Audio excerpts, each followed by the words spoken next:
David, how are you? I'm fine, thanks. How are you, Lily? Yeah, no, I'm well. Well, I want to know about the Amazon case. Oh, the Amazon case study. This is a fun one. Okay. Again, biggest company in the world when it happened, I believe, and they tried to build an AI aid for their recruitment because they get lots of applicants for their technical jobs, and so they were wanting to have AI assisted support to help them sift through all the CVs and do some shortlisting. That sounds reasonable. That sounds like a good idea. I mean, in theory, it's a good idea. They're not the only people to try and use AI for this particular problem. The problem was that their tool was found, well, I should be clear, they found that their tool was sexist. It also had many other problems, but it was definitely sexist. And this was despite them making great efforts to remove gender from the selection criteria and so on.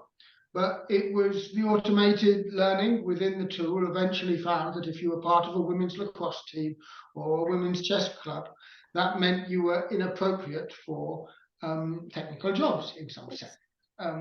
Good thing I removed women's cricket team from my CV before I applied. Well, you know, we don't get enough applicants. We've not had that problem. It's all human from our side. So we may have other problems, but that's not our problem. But I think the point, which is I think critical here, is that actually why did that keep coming up was because, well, historically there has been a real gender bias and a gender problem, if you want, in technical jobs, and that means that in the historical data you feed in, you're going to have that bias. You're going to have that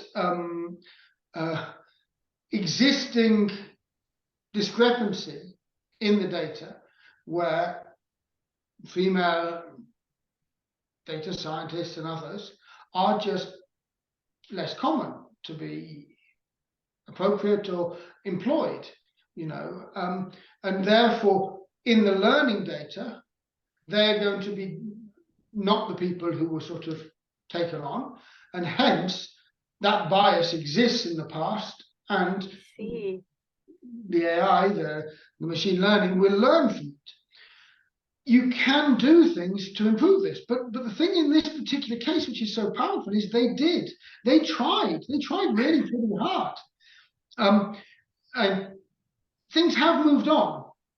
There is more which is known now about how to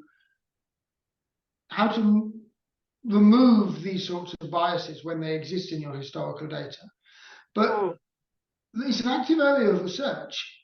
We're going to, in this course, give a few instances of things that you can trap and you can do, but we're not showing anything beyond what Amazon would have done themselves at the time. And I think one of the things which is important is that, you know, that awareness, what they did right was to be tracking it, to be aware of it, to make sure that the product was never released because it had these issues. You know, it must have cost them a pretty penny to sort of scrap it as they did, but that was the responsible thing to do, because it was not fit for purpose for what they needed, and that is in this case responsible, and I think we need to remember, it's a good warning that just because it seems like a good idea to use AI doesn't mean that we will be able to effectively use these analysis techniques to answer all the questions that we have.